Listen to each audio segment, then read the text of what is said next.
Ladies and gentlemen, welcome to the Change of Badge ceremony where Master Chief Equipmentman, CB Combat Warfare, Gerald Romero, will relieve Master Chief Constructionman, CB Combat Warfare, Duffy Miller, as Command Master Chief of Construction Battalion Center, Port Hueneme, and the transfer of Master Chief Miller to the Fleet Reserve. The sailors of Naval Construction Battalion Center that are represented before you today are from the following departments with their respective department heads. Administration and Security, Lieutenant Linda Routson. Logistics, Lieutenant Commander Ryan Collins. Housing, Senior Chief Armando Bungay. Public Works, Captain Select Russ Thaxton. The side boys for today's ceremony are Master Chief Johnny Smith, Command Master Chief, Southwest Region. Master Chief Justin Freelick, Command Master Chief, 3rd Naval Construction Brigade. Master Chief Doug Blakely, Command Master Chief, 2nd Naval Construction Brigade. Master Chief Kurt Lavnick, 3rd Naval Construction Brigade, Detachment, Port Hueneme. Master Chief Ignacio Lopez, Construction Battalion Center, Public Works. And Senior Chief James Riley, CB Logistics Center, Mobile Utility Support Equipment. The honors boatswain today is Master Chief Manny Lappin. The bell ringer today is Senior Chief Michelle Lavoie. I am Master Chief Mike Murphy, your Master of Ceremonies.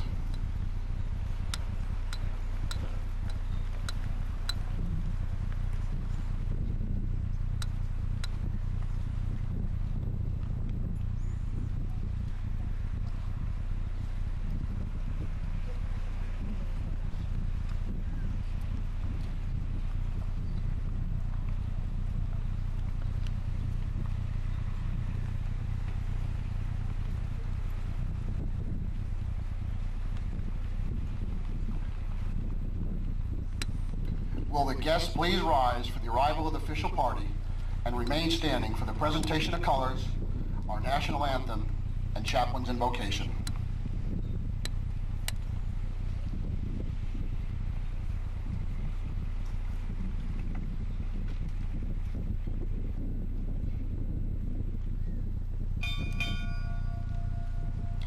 Master Chief Petty Officer, United States Navy, arriving.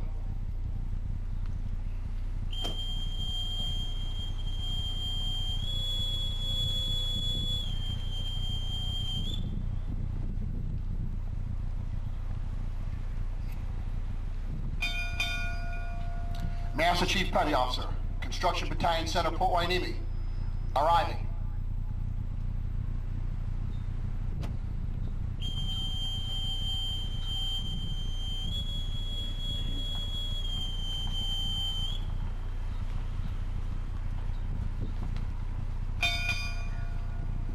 Master Chief Petty Officer of the Seabees, arriving.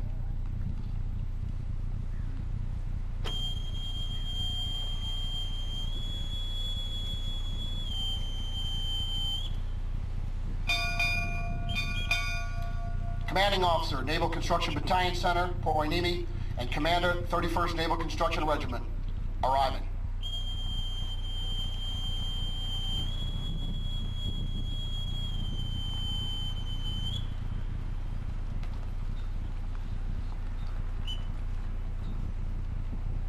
March on the colors.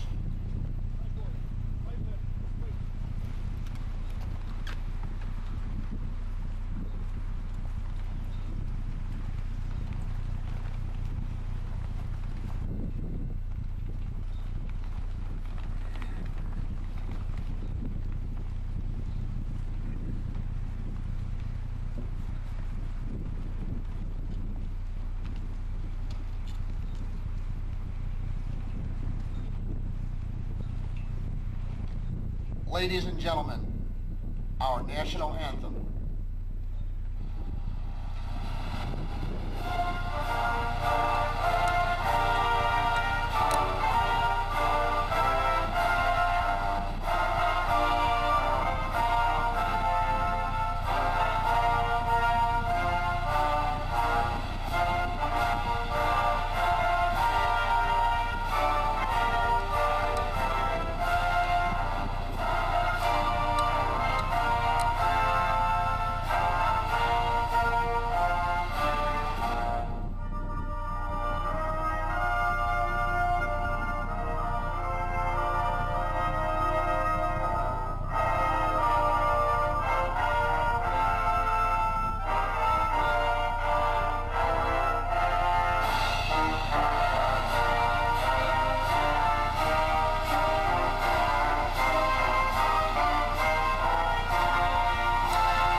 Chaplain Thomas Atkins, our CBC Senior Chaplain, will now give the invocation.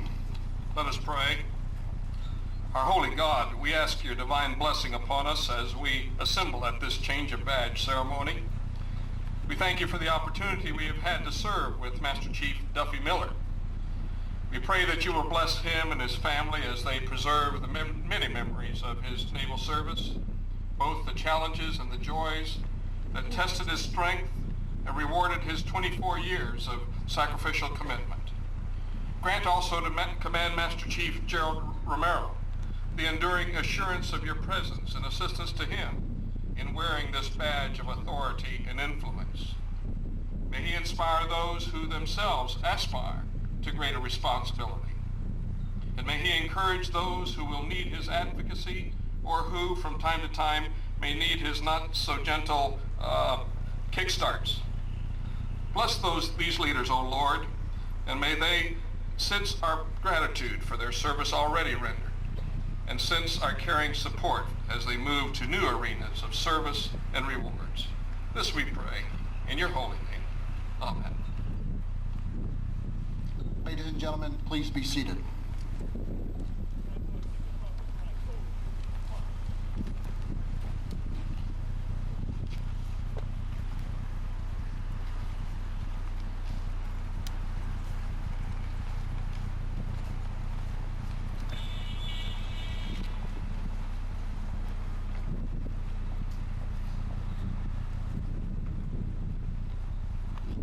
At this time, it is my distinct pleasure to introduce Commanding Officer, Naval Construction Battalion, Center Fort Hueneme, and Commander, 31st Naval Construction Regiment, Captain Jim McConnell.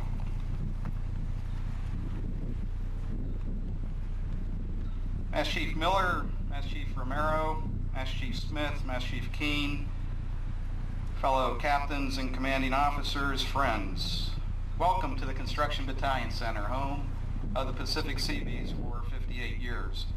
We're proud of this base, we're proud of our people, and we're proud to play host to today's change of badge and retirement ceremony. I especially want to acknowledge the presence today of Master Chief Miller's wife, Virginia. Welcome, Virginia. And also his brothers Dan, Glenn, George, and Ted. Welcome. And good friends Kurt and Amy Merkel, all from Minnesota. I guess you could say that they came to Ventura County from Ventura Country. You will witness today two long-standing Navy traditions. First, in the change of badge ceremony, Master Chief Miller will pass to Master Chief Romero the badge of a Command Master Chief. With the badge, we'll transfer responsibility for the nearly 4,000 enlisted troops who call Port Hueneme home. Not all are assigned to our command, but all are assigned to our care.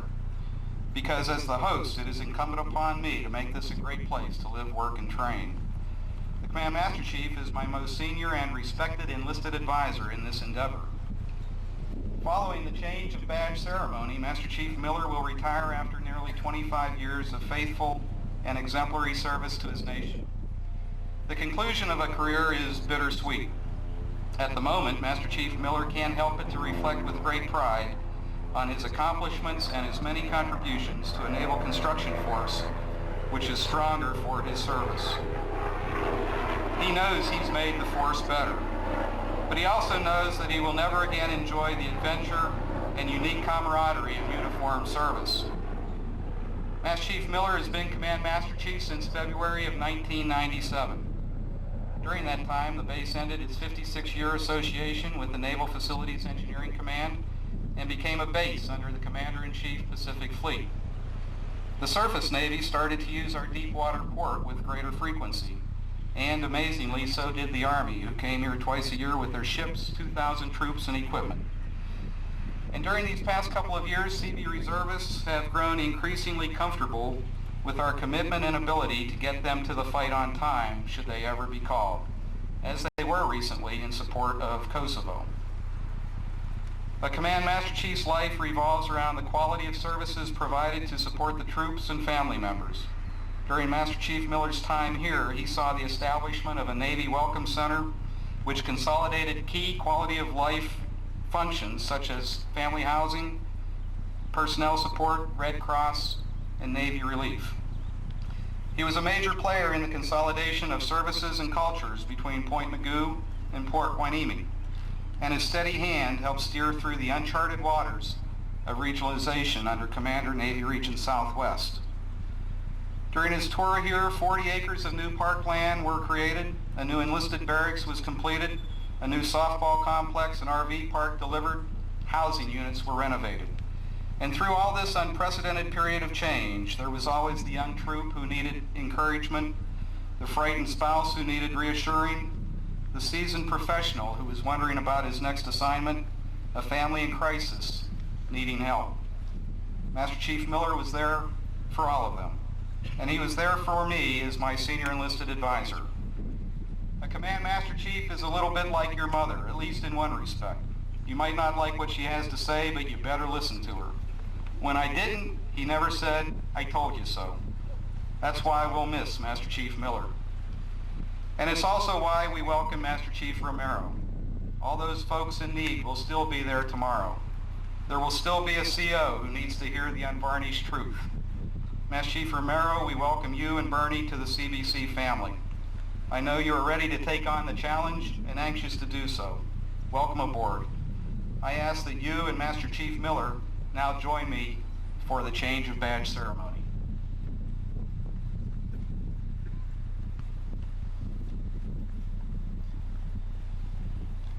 The ceremony exchange of the Command Master Chief badge transfers the title and responsibilities of Command Master Chief.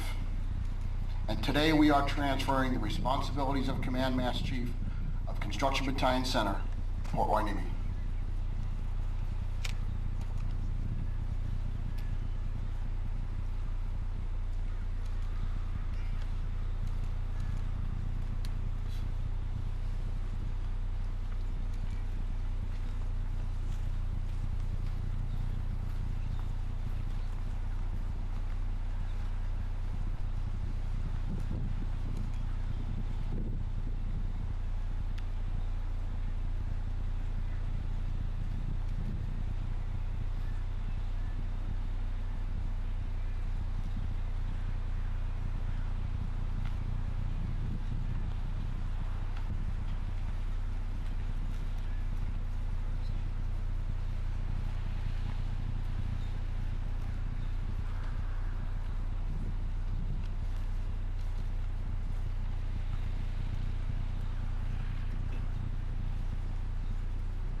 Master Chief Equipmentman Gerald M. Romero, United States Navy. Master Chief Romero is the prospective commanding Master Chief for Naval Construction Battalion Center, Port Hueneme. He was born in Belen, New Mexico, and was raised in Albuquerque. He graduated from Del Norte High School in 1991 and enlisted in the Naval Reserves in October of that year. In April of 1972, he graduated Equipment Operator A School in Port Hueneme, California, and joined the reserve unit in Albuquerque. In August of 1973, he came on active duty for his first assignment, Naval Magazine, Guam. The following is a list of duty assignments: CBU 406, NMCB 40, Staff Civil Department in Naval Magazine, Hawaii, NMCB 40, 3rd Naval Construction Brigade Equipment Office, and Naval Mobile Construction Battalion 3. Naval Construction Battalion Unit 421, and once again, Naval Mobile Construction Battalion 3 as the Command Master Chief. He is married to the former Bernadette Richard of Albuquerque, New Mexico. Let me introduce to you today Master Chief Equipmentman Gerald M. Romero. Thank you. Good morning, ladies and gentlemen. I am very honored to take over as Command Master Chief for CBC. I have been coming in and out of CBC since January of 1972. I have been to military bases worldwide. Captain McConnell, Master Chief Miller, and staff, you have made CBC a model base. It is a showcase. For the men and women of CBC, You are doing an outstanding job. I am very impressed, which I have seen so far. Everything from port services, public works, housing, galley, supply, admin, and security. You are all professionals, and I am looking forward to working with you. Thank you.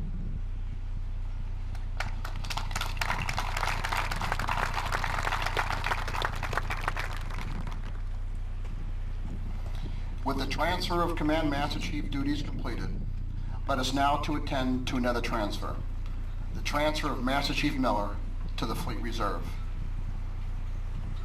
And now to introduce a special individual, one who really needs no introduction here in Port Hueneme, the Seabees Seabee, one whose frequent flyer miles could be used to embark the next deploying Seabee Battalion. Master Chief Equipmentman, Seabee Combat Warfare, Randy Keene, the Master Chief Petty Officer of the Seabees.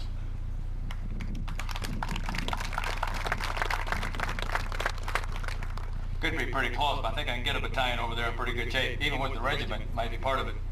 Thank you for that introduction. I did have a good flight out here yesterday, considering some of the weather we had to fly around to get through Dallas. Good morning, Captain McConnell, Chaplain, Master Chief Smith from Southwest Region, good to see you again. Master Chief Blakely from 2nd NCB, Master Chief Fraley from 3rd NCB, Master Chief Romero, Master Chief Miller, Virginia, family, friends, good to see you all out here. And good morning to all standing in the ranks. You look pretty sharp out there. Even though the sun's not shining, it's still a beautiful day in Southern California, and I'm going to quit riding sunny in here pretty soon because I've not been finding that piece of the pie lately.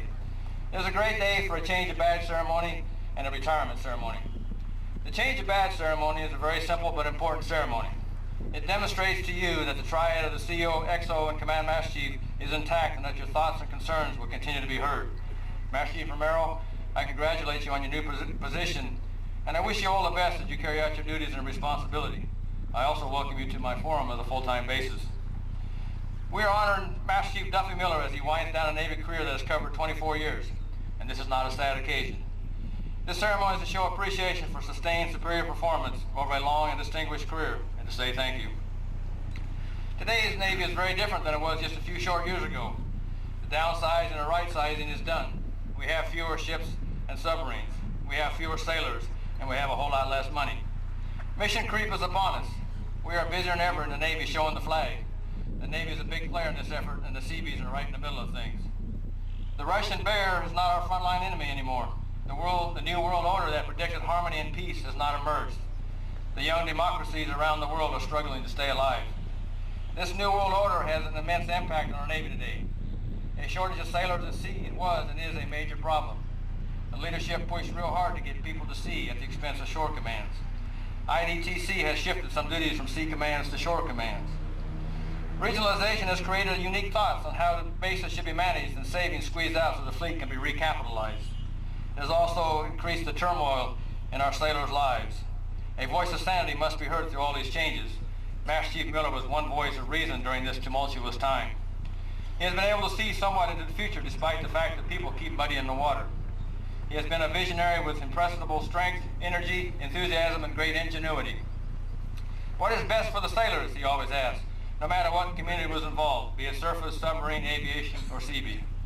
How do we birth troops? What should we do for our GBs? How can we provide better child care? How can we improve the medical care for the troops and families? The quality of life is much improved at Port Hueneme as witnessed by the new barracks built, the ongoing rehab of the NCTC barracks. There is new housing, and old housing has been and is currently being redone. The learning centers are in place. Master Chief Miller probably has learned more about finances than he ever thought he wanted to know about. With the ever-shrinking budget, how does one provide the service that people expect and deserve? Through all these changes, I never saw Master Chief Miller lose heart. He has kept his chin in there and probably has taken a shot or two on it. When he put his papers in for transfer to the Fleet Reserve, he told me we had a year to clear and grub, shoot the building lines, and dig a foundation. It is hoped that the strata is sturdy enough so we don't have to drive pile. We must set the forms and maybe, just maybe, pour concrete. Well, Seabee, did we meet any of those goals in our level 2? Master Chief Miller is a master team builder. He has been a key player in Master Chief Smith's regional CMC forums, my Master Chief of the Seabees Forum, and working with 36 Lieutenant Command Master Chiefs have implemented many solutions to quality of life issues and Seabee readiness and retention. He is quite the teacher and hand-on individual. It has been said that he is quite the skater and hockey player. He is said to be a very aggressive player who often taught young muscular 20-year-olds the finer points of hockey and finesses as he dumped them on their butts or shot through their legs. Hockey was not the only thing he taught Will. His fit reps always included lines that state he is a gifted teacher, mentor, and counselor who flawlessly solves complex and sensitive personnel and construction problems with ease. Admiral Lewis calls you one of his personal heroes who significantly touched and forever changed his life. He was very disappointed that he could not be here to be part of your ceremony today. Well, shipmate and CB, enough of my rambling. I thank you again for being part of my forum, for being a part of the Navy, and most of all for being a CB. I wish you and Virginia all the best as you start a new career. I know it will be difficult, and we all try, but do stay in touch and tell the rest of us how good life after Navy really is. You have been a great shipmate, a great CB, and most of all, a great friend to many. Fair winds and following seas. Oh yeah, have a super CB day every day hereafter. Thank you.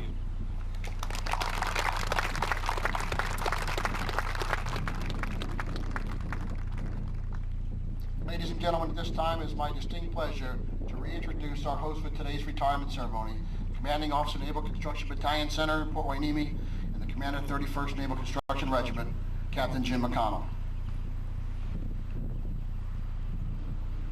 Well, good morning again. Imagine my delight when I arrived here at Port Hueneme 2 years ago to take command and realized that I would have working for me a golfer, Captain Dennis Biddick, as my XO, and Duffy Miller as my Command Master Chief. In other words, my staff would be Duffy and Duffer. And while this is not an important day for the Duffer, Captain Biddick didn't even bring his golf shoes on this trip, it is a momentous day for Duffy. Today, Master Chief Miller requests permission to go ashore for the last time. He ends nearly 25 years of wearing the uniform proudly for his Navy and his nation. From this day forward, he will be able to say what President Kennedy said in 1963. Any person who may be asked in this century what he did to make his life worthwhile, I think can respond with a great deal of pride and satisfaction, I served in the United States Navy. Master Chief Miller can also say with a great deal of pride and satisfaction, I was a Seabee. Today, back in the Military Personnel Command in Millington, Tennessee, some little old lady in tennis shoes will have the job of stamping the word retired in big red letters on Master Chief Miller's personnel folder. After 25 years, that folder is probably about 5 inches thick. In it, you will find everything you need to know about his career, at least the official side of his career. If you looked at that thick folder of paper and microfiche, you would find dates of every reenlistment, the beginning and end of every tour at every duty station. There would be his performance evaluations from every former boss, records of schools attended, qualifications achieved, awards earned. Since the bureaucracy is pretty proficient at such things, you would think that that folder of paper and microfiche would tell the whole story of Master Chief Miller's career, and you would be wrong. Nowhere amongst the paper and microfiche will you find the full story. That part of the story is about friends and shipmates made and lost over the years of deployments and transfers to new places. It's the story of the birth of a son and the joys of fatherhood. There'll be no mention of houses rented, houses bought, houses sold. No idea of his private thoughts while on deployment during a war called Desert Storm.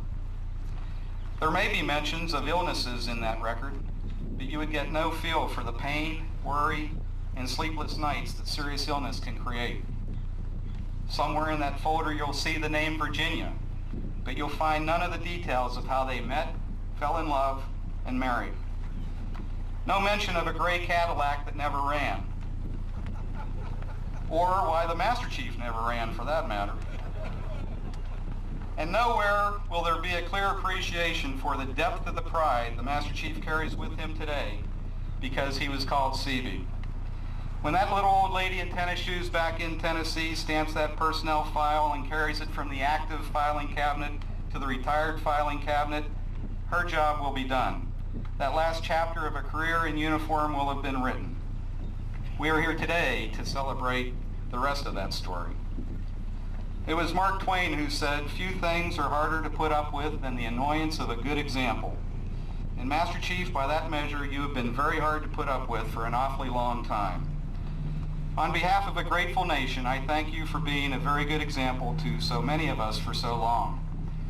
And as the uniform portion of your career ends here today, whatever the future holds for you in Virginia, I know that you will continue to bring honor to your Navy, the Seabees, your family, and all those shipmates who have proudly served with you.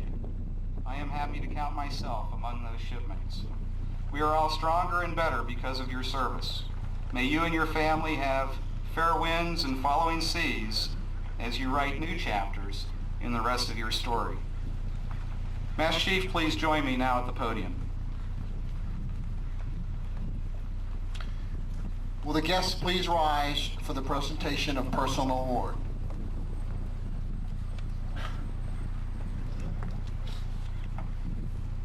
The President of the United States takes pleasure in presenting the Meritorious Service Medal to Master Chief Constructionman, CB Combat Warfare, Duffy Guy Miller, United States Navy, for service as set forth in the following citation.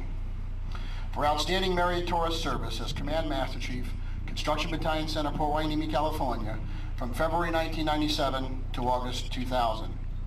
Master Chief Miller's visionary leadership, professionalism, technical expertise, and superior judgment affected substantial improvements to all aspects of quality of life and base operations, ensuring the highest levels of support for the Naval Construction Force and Tenant Commands. Instrumental as a leader of his peers in the initial core group of regional Command Master Chiefs, whose pioneering and crafting of regional sailor policies and quality of life issues is recognized as the Navy's template for Navy shore installation management in the 21st century. His personal effects to expand local military unit involvement, including the U.S. Coast Guard, U.S. Marine Corps, Naval Aviation, and recruiting units, resulted in a 2-day open to the public event, increasing from 10,000 to 25,000. This event, due to his tutelage, continues to grow in both military pride and civilian patronage, and has become the cornerstone of community heritage. His superb performance of duty during this tour was the hallmark of a career devoted to accomplishing broad and diverse tasks, which highlighted the culmination of 24 years of honorable and dedicated naval service. By his exceptional professional ability, personal initiative, and total dedication to duty, Master Chief Miller reflected great credit upon himself and upheld the highest traditions of the United States Naval Service.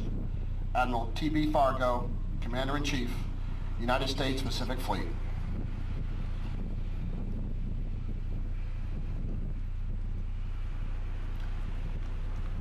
Will the guests please be seated?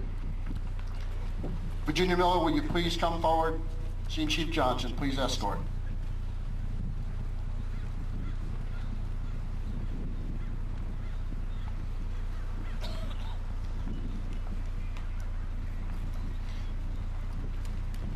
Certificate of Appreciation from the United States Navy to all who shall see these presents, greeting. This is to certify that Virginia Tisdale Miller has earned grateful appreciation for her unselfish, faithful, and devoted service during her husband's naval career. Her unfailing support and understanding helped to make possible her husband's lasting contribution to our nation.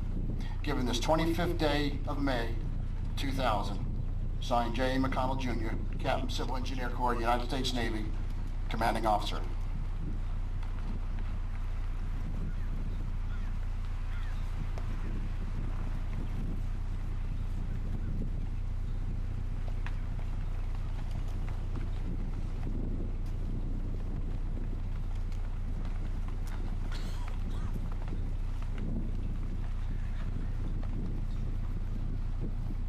From Commanding Officer, Naval Construction Battalion Center, Port Hueneme, to Master Chief Duffy Miller. Subject, letter of appreciation. Your transfer to the Fleet Reserve culminates a distinguished and productive career. During 24 years of dedicated service, you have been an intrinsic part of the growth of Naval Construction Battalion Center, the Naval Construction Force, and the Navy. Your pride and patriotism for the United States of America and its Navy have been evidenced by your diligent efforts over the years. It is dedication such as yours that makes it possible to build a Navy unmatched by any other force in the world. Over your long and distinguished career, you have served at the following commands: Retreat Training Command, San Diego; Naval Construction Training Center, Port Hueneme; Naval Nuclear Power Unit, Port Hueneme; Naval Energy Environmental Support Activity, Port Hueneme; Naval Mobile Construction Battalion 74, Amphibious Construction Battalion 2, Little Creek; Naval Mobile Construction Battalion 40, and Naval Construction Battalion Center, Port Hueneme. Your list of awards include Meritorious Service Medal, Navy Marine Corps Commendation Medal, Navy Marine Corps Achievement Medal, 4 awards; Army Achievement Medal, Navy Unit Commendation, 2 awards; Meritorious Unit Commendation, 3 awards; Navy E-Ribbon, 5 awards; Good Conduct Medal, 6 awards; National Defense Service Medal, Armed Forces Expeditionary Medal, Southwest Asia Service Medal with Bronze Star, Armed Forces Service Medal, Humanitarian Service Medal, 2 awards; Sea Service Deployment Ribbon, 5 awards; NATO Medal, Kuwait Liberation Medal, Saudi Arabia; Kuwait Liberation Medal, Kuwait; Navy Marksman Rifle Expert Pistol, Navy Marksman Pistol Sharpshooter Ribbon. Upon your retirement, I wish to extend to you the sincere appreciation of Construction Battalion Center, Port Hueneme, and the United States Navy. Your expertise, knowledge, and leadership will be greatly missed. Your positive influence will continue to serve all of your comrades.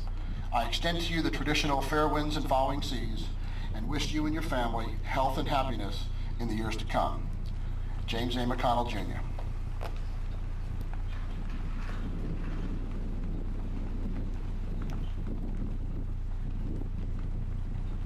Certificate of Appreciation for service in the Armed Forces of the United States, Master Chief Duffy Miller. I extend to you my personal thanks and a sincere appreciation of our nation for your honorable service. You helped to maintain the security of the United States of America with a devotion to duty that is in keeping with the proud tradition of our armed forces. I honor your service and respect the commitment and loyalty that you displayed over the years. My best wishes to you for happiness and success in the future. Bill Clinton, Commander-in-Chief.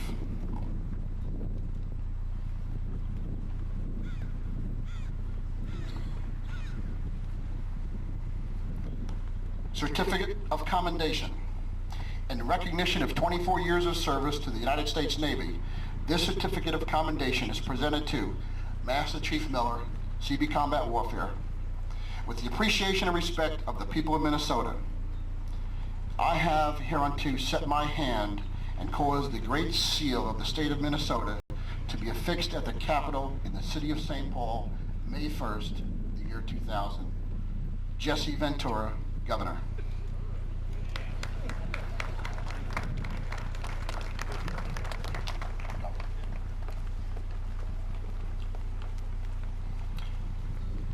Master Chief Duffy G. Miller. Dear Master Chief Miller, congratulations on your retirement from the United States Navy. You deserve to be proud of your myriad accomplishments during your distinguished 24-year career. The respect from your sailors you commanded, promotions you received, and the many medals you have earned are a testament of your hard work and dedicated service to your grateful nation. The Navy has allowed you to visit many countries and enjoy many different experiences since you left the city of White Bear Lake in 1976. On behalf of the state of Minnesota, we welcome you, your wife Virginia, and your son Thorpe back to the land of 10,000 lakes and mosquitoes.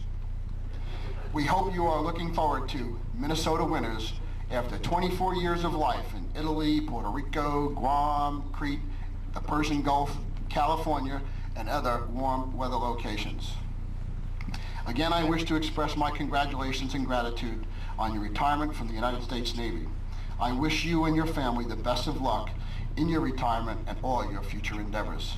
Sincerely, Paul David Wellstone, United States Senator.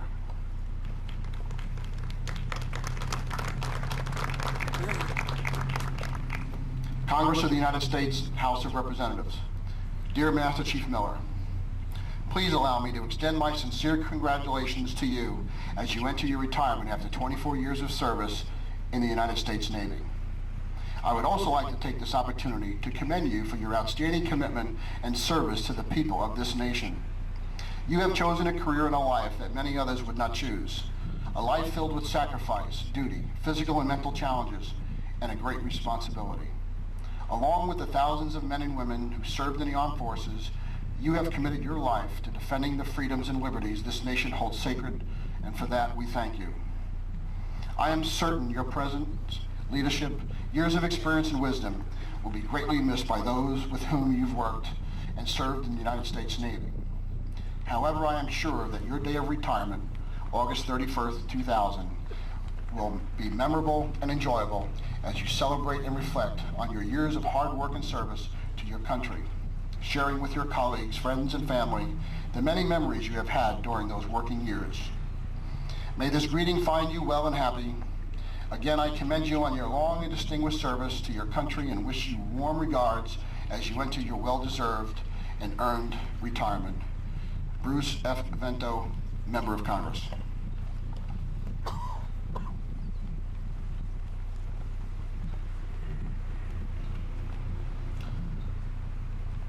Fleet Reserve of the United States Navy. This is to certify that Duffy G. Miller, a Master Chief Constructionman, was transferred from active duty to the Fleet Reserve of the United States Navy on the 31st day of August 2000 after 24 years of service. This certificate is awarded as a testimonial of faithful and honorable service. Signed, J. McConnell, Jr., Captain, Civil Engineer Corps, United States Navy, Construction Battalion Center, Commanding Officer.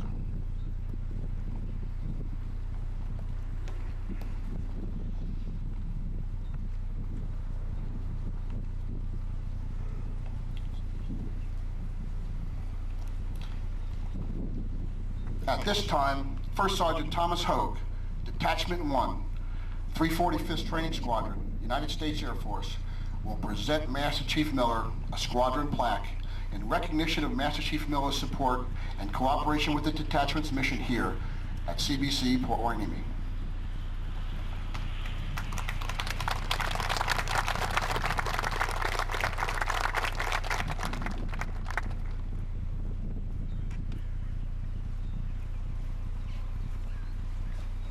Senior Chief J.J. Johnson, President of the CBC Chief Petty Officers Association, will now present the CBC Command Plaque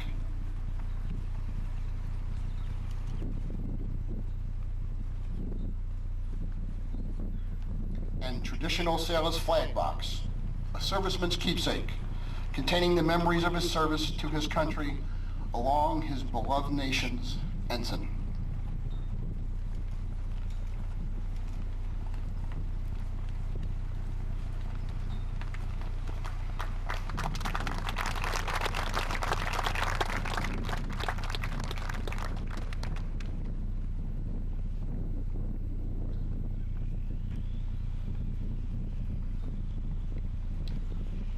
I am the American sailor.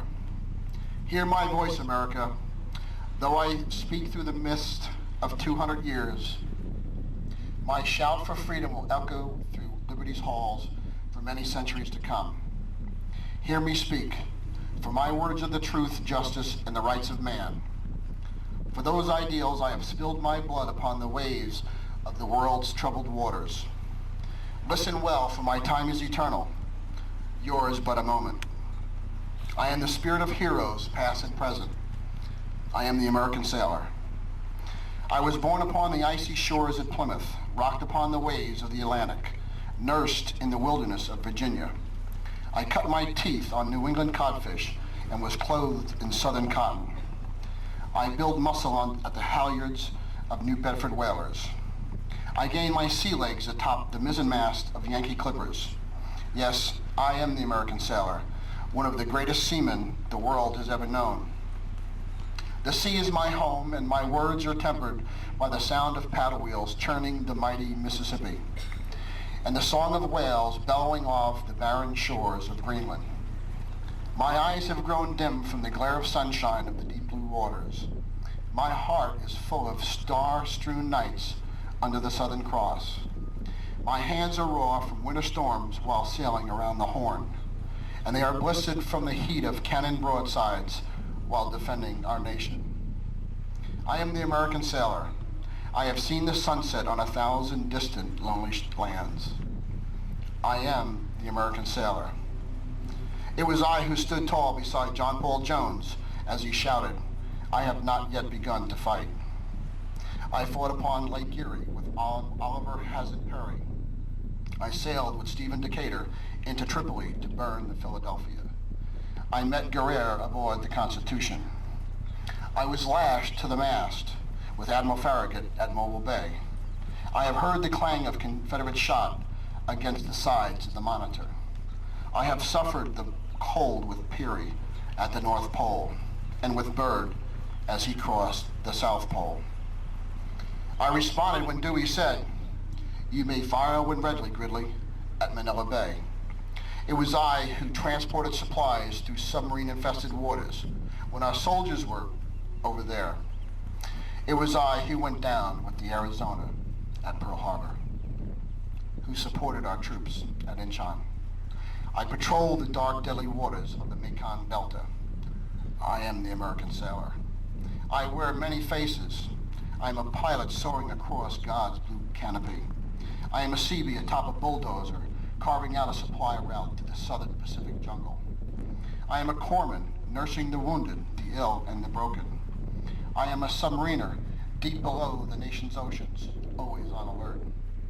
I am the surface warrior who knows no limits of sea lanes in defense of foreign allies. I am hard, I am strong, but my eyes have wept for my brothers on the Thresher, who never came back. For my brother, who was held prisoner in Viet Cong. My heart has rejoiced when Commander Shepard rocketed it into orbit above the Earth, and when I walked upon the moon. It was I who saved the Stark and the Samuel B. Gompers in the mine-laden waters of the Persian Gulf. It was I who pulled my brothers from the smoke-filled compartments of the Bonefish and wept when my shipmates died on the Iowa and the White Plains. When called again, I was at the tip of the spear for Operation Desert Shield and Desert Storm. I am the American sailor. I am woman, I am man, I am white, black, yellow, red, and brown. I am Jew, Muslim, Christian, Buddhist, and no preference. I am Irish, Filipino, African, Hispanic, French, Chinese, and Native American. My standard is the outstretched hand of liberty. Today I serve around the world, on land, in the air, over and under the sea. I serve proudly, at peace for now, but with a fervent prayer that I need not be called again. Tell your children of me. Tell them of my sacrifice and how my spirit soars above our country.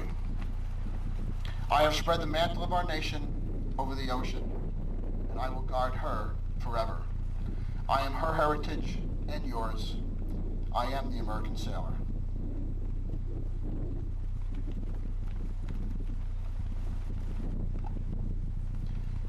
Ladies and gentlemen, I am personally proud to introduce a friend, Master Chief Constructionman Duffy Guy Miller.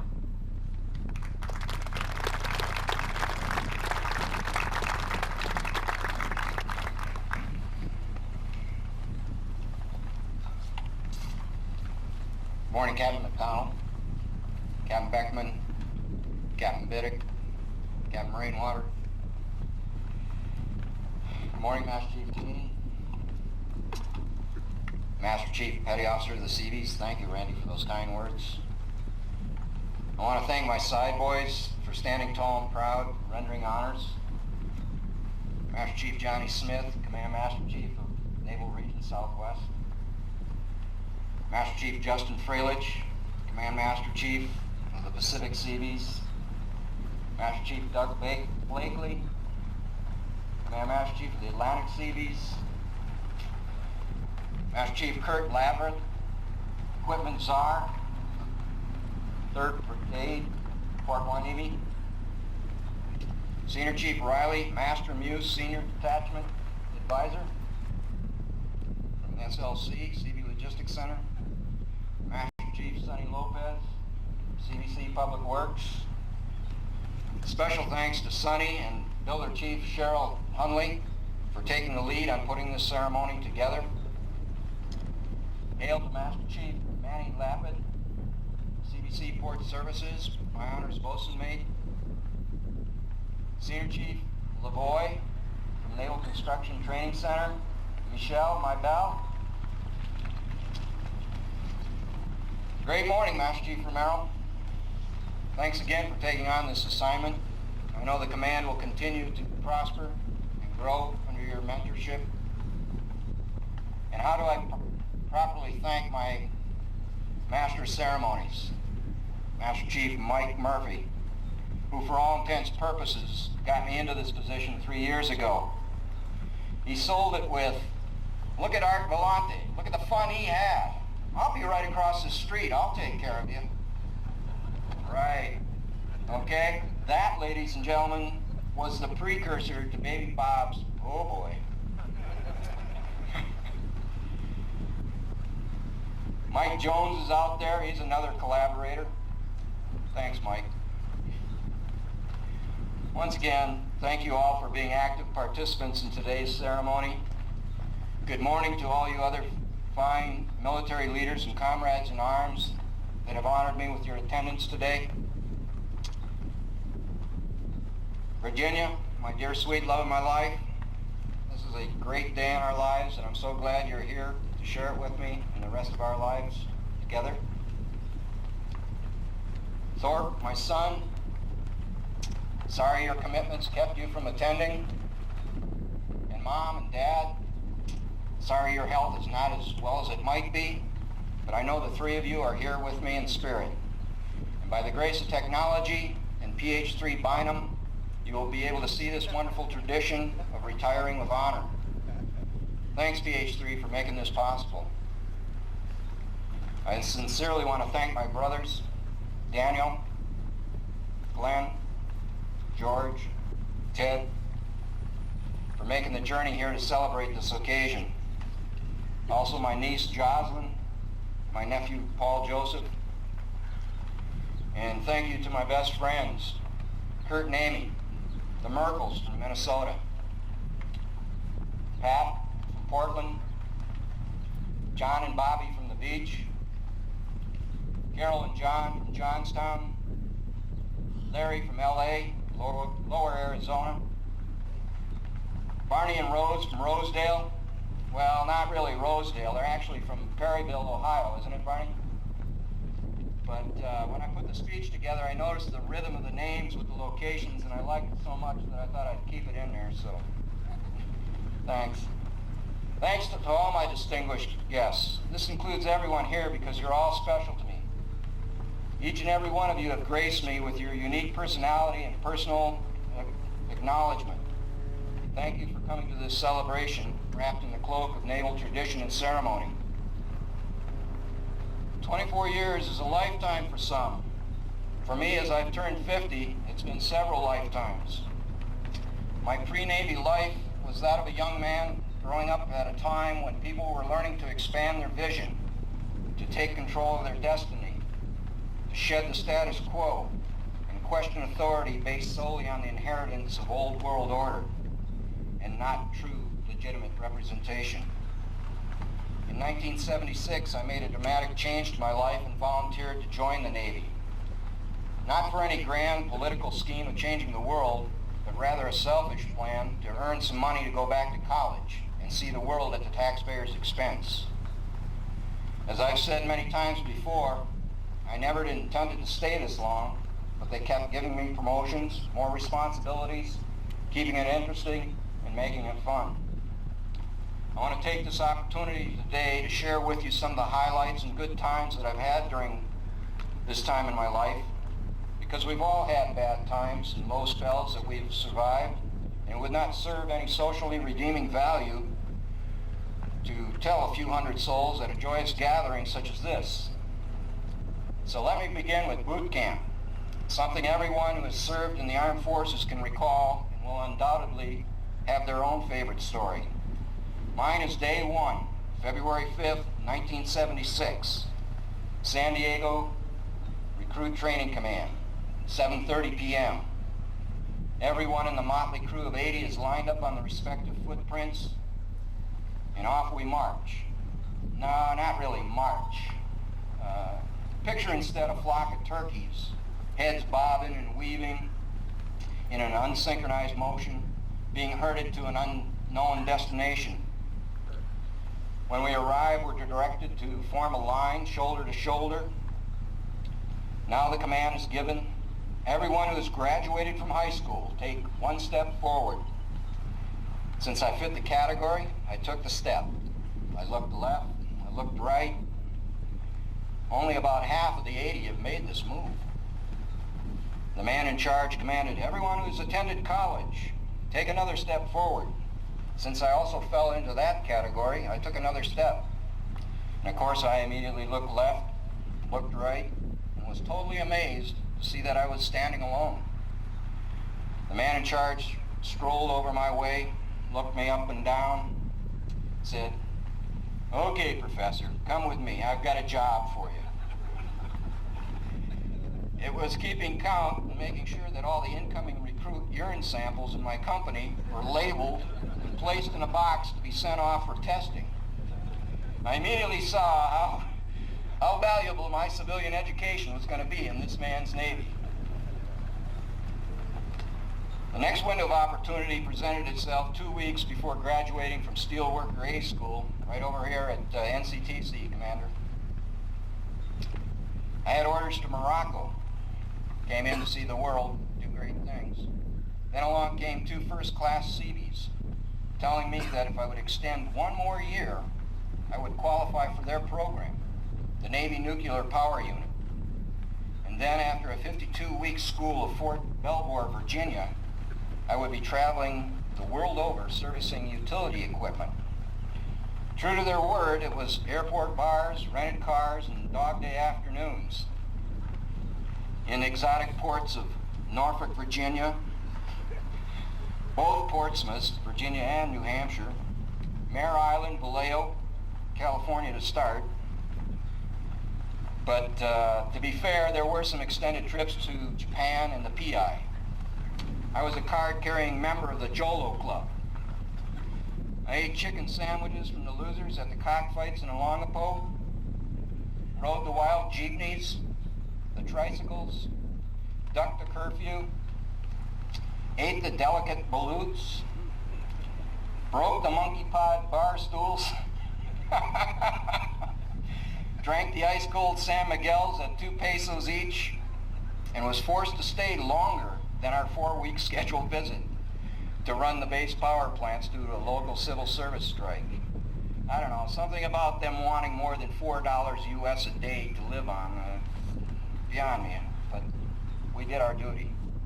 I must say, though, it was one of the great liberty ports a sailor in any Navy could have visited. As you might guess, these travels opened my eyes, ears, touch, taste, and nose to the cultural differences of these distant lands. One unforgettable occurrence was in Chinhae, Korea, a small city on the Korean south coast. We had flown in from Japan to Busan and then bussed down to Chinhae and immediately went right to work for the next 12 hours installing a large diesel generator at the end of a rented pier. We finally finished and were being allowed to clean up and go to town to get something to eat. It was about 5:30, 6 in the evening, walking through deserted streets. Evidently at this time of day, everyone had somewhere to be but us. As I rounded a corner, I heard this mournful voice sing out, "Yakimo! Yakimo!" It was the saddest sound I'd ever heard. All I could think of was this must be some Korean tradition of sort to honor their dead at dusk at the end of the day. That sound, with no street lights, made it all that much more haunting. We never did see the individual, and after a while we found the restaurant that had been recommended to us by the locals on base. The proprietor could speak very little English, but much more than I could speak Korean. So I asked him to explain the ritual of Yakimo. He smiled. He let me know that the man had been hawking sweet potatoes. So, that ended that mystery. Between soju and benjo dishes, number 10 kimchi is pretty tough. My advice to you when you're in Korea is always pay a little more than the lowest price on the menu. And whatever you order, make sure it's the one that's rated number 1 by the locals. After leaving the Muse program, I received some additional cultural training in Gulfport, Mississippi. Right, Annie? Okay. Woo-wee! Mud bugs, red-eyed gravy, grits, Dixie beer, and hush puppies. 95, 95. 95 degrees with 95% humidity in the shade. It don't get any better. So don't complain about this. This is lovely weather. So off I went with NMCB 74 to detachment in Naples, Italy.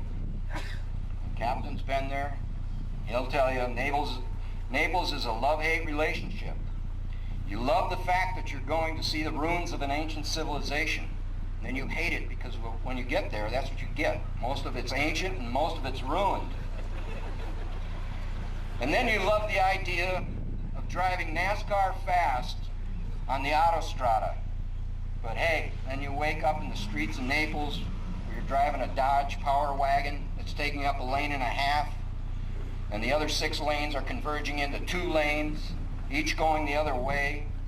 And now there's as many cars as there are on the 405 between I-10 and Century Boulevard at LA rush hour in a 3-block squeeze. Okay, you still with me? Now add to that scene horns. Everybody's using their horns as their personal communication tool. The constant blaring of horns, the vehicles of every description crawling, inching their way forward for any available slack, with the drivers never making eye contact with the other drivers. To do so only gives recognition and relinquishes your right of way or the opportunity to advance. Somewhere near the 2-hour point, you burst through and you head to the Tangenal, which is a short inner-city tollway, and the freedom of speeding to your destination and the chance to face this all again twice tomorrow. I'll tell you, domani, dopo domani. From San Juan to Okinawa, 74 did more. Not because we had to do it twice, as some would have you believe, but because the work was in abundance. After leaving Long Beach, came down from the north and briefed us on the types of mines and their unconscionable ability to kill and maim. He then gave us the mine warfare situation of our amphibious assault landings. He said, the SEALs will go in first, recon the best approach, then the explosive ordnance guys will clear an 8-foot path from the water to some point on the beach. And if they have time and they're not under heavy fire, they may be able to widen that path to 16 feet. No guarantees. Well, he ended his brief saying the best we could expect from the mine clearing units would be about 40%. I looked around the room at about 100 or so Seabees and thought to myself, this isn't going to be pretty. Why do I tell you this? Because we were fortunate to have the leadership that made the call to use the surprise end-run tactic that avoided the inevitable disaster the beach party would have encountered. I want to press upon you all, especially you junior troops, to take serious your combat training. Like it or not, your life may depend on how well you and your shipmate pay attention to details. How well you react during imminent danger is unknown.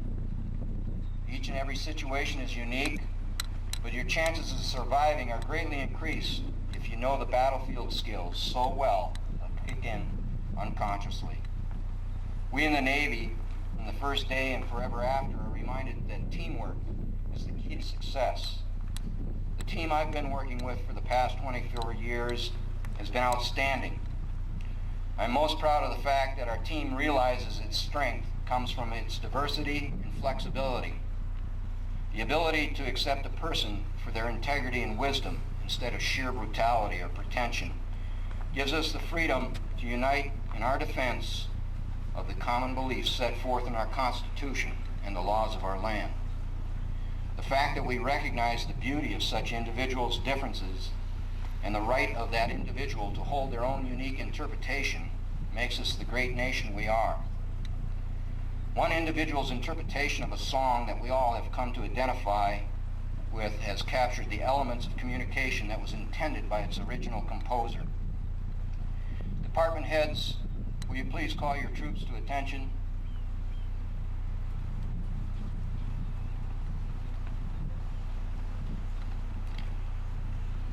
Ladies and gentlemen, please rise and stand with me in celebration of our individual right to freely interpret another's thought.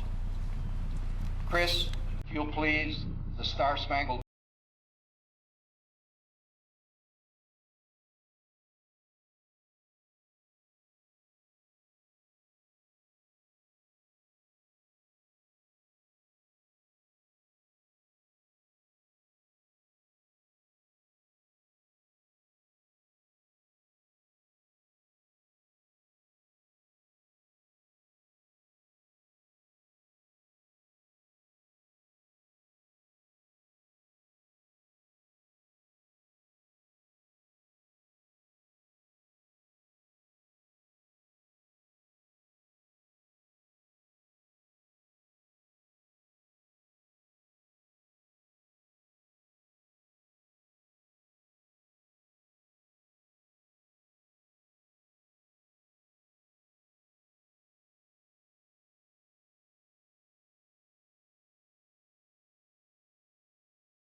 department heads, please put the troops at ease. Thank you all for indulging me that opportunity to share the interpretation with me.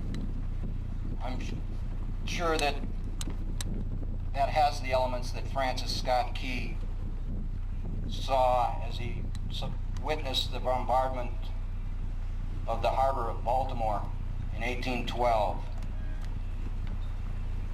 The version that we hear most often was made the national anthem in 1931. Jimi Hendrix ended the Woodstock celebration with his interpretation of the Star-Spangled Banner on August 17th, 1969. Again, I want to thank you for sharing that with me, and again, it's the beauty and the freedom of this country to be able to freely interpret. Retirement is not only a word used to describe the end of a career. It is only a word to describe the end of a career, and it is not the end of our lifestyle. As a wise old chief once told me when I was a young man, "Kid, if you're brass, you'll shine." So the die has been cast, the edges have been deburred, and shine we will. On the immortal words of a famous sailor, "I am what I am," and I want you to know that I am proud to have been part of the Navy and its internal improvements. I'm now ready to share our improvements and our goals to make our world a better place to live using the lessons you have taught me. Thank you all for being with us today. It's been an honor to serve alongside you.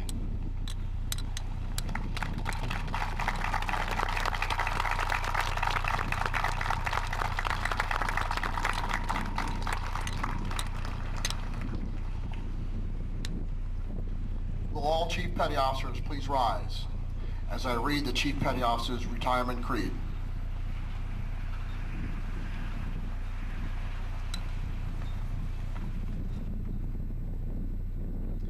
Department of the Navy. The CPO community takes pleasure in presenting Master Chief Duffy Guy Miller, the CPO Retirement Creed. You have on this day experienced that which comes to all of us who serve on active duty in our Navy. I say our Navy because your departure from active duty in no way terminates your relationship. By law and by tradition, U.S. Navy retirees are always on the rolls, ever ready to lend their service when the need arises. The respect that you earned as the Chief was based on the same attributes that you will now carry into retirement. You should have no regrets. Do not view your retirement as an end of an era, but rather as orders to a new and challenging assignment, to a form of independent duty. Remember well that you have been, and always will be, an accepted member of the most exclusive of all fraternities, that of the United States Navy Chief Petty Officer. The active duty chiefs salute you. Your retired chiefs welcome you. I wish you the traditional fair winds and following seas. Randy Keene, Master Chief of the Seabees.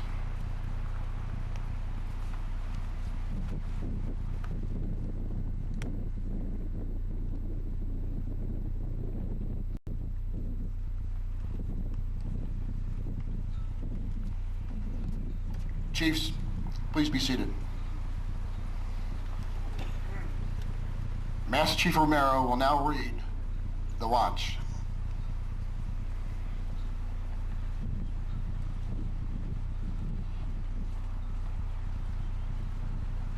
The watch. Aye, mate.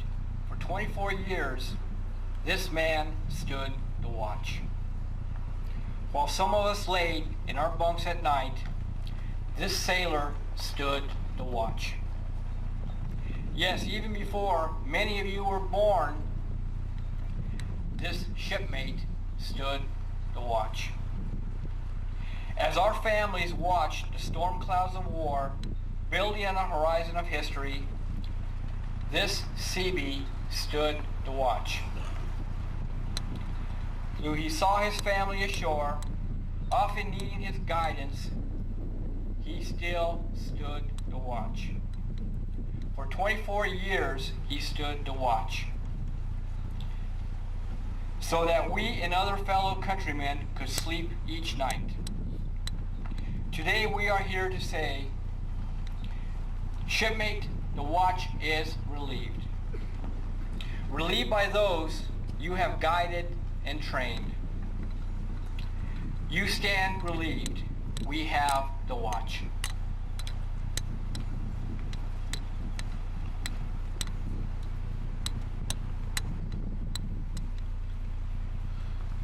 Boatswain, ready the side boys. Stand by to pipe a shipmate ashore.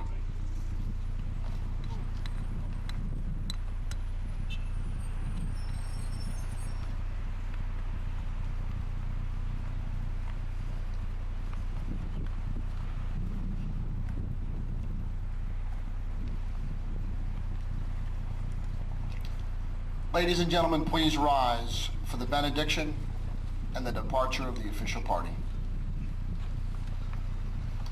Let us pray. This retirement and ceremony is an encouragement to us all, O Lord. We realize that the rewards for our efforts in life can be very uncertain. But in all the events of life, we are always given new opportunities to serve faithfully and to serve well. That in itself is a reward that promises great personal integrity and satisfaction. We are thankful, O God, for the faithful service of these two men of honor. Grant to Master Chief Romero the daily reward of your blessing and strength. And grant to Master Chief Duffy Miller and to Virginia the excitement of a new life back in the land of 10,000 lakes and 10 zillion snowflakes. We know that their return to family roots will now be graced and enhanced by the many cherished memories and experiences of naval service and sacrifice. Bless us each one as we trust our todays and all our tomorrows to your loving care and direction. In your holy name we pray. Amen.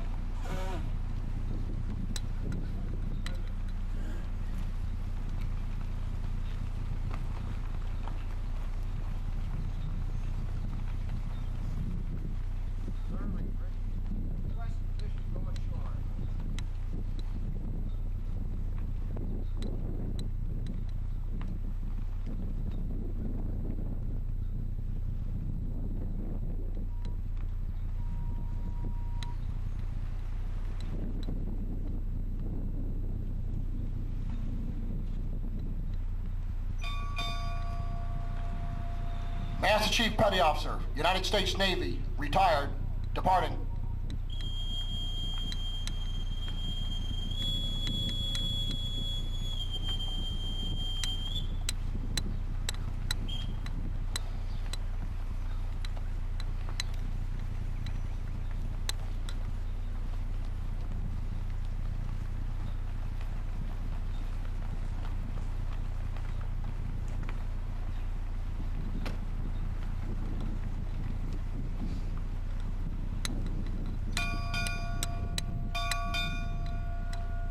Commanding Officer, Naval Construction Battalion Center, and Commander, 31st Naval Construction Regiment, departing.